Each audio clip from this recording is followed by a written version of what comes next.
when I posted this cake on my status, I got questions like, how did you get the butterfly to suspended in the air? How did you? So this is the cake behind the scene. I'll be showing how I did that, how I held up the butterflies, and also I'll be talking about things to consider when making this kind of cake.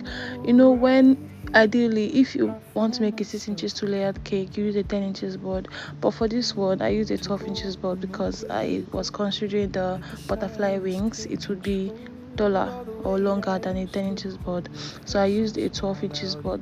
And I also bought a 12 inches box, because since I used a 12 inches board, it's ideal you use a 12 inches box. But to my greatest surprise, the 12 inches box could not box the cake because the wings could not fit in comfortably.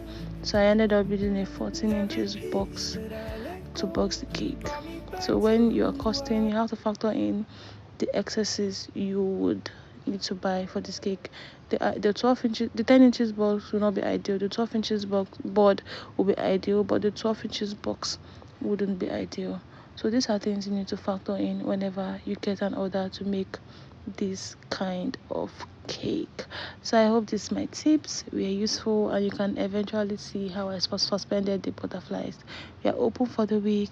You can send us a DM to order a cake from us. Have a great week. Bye.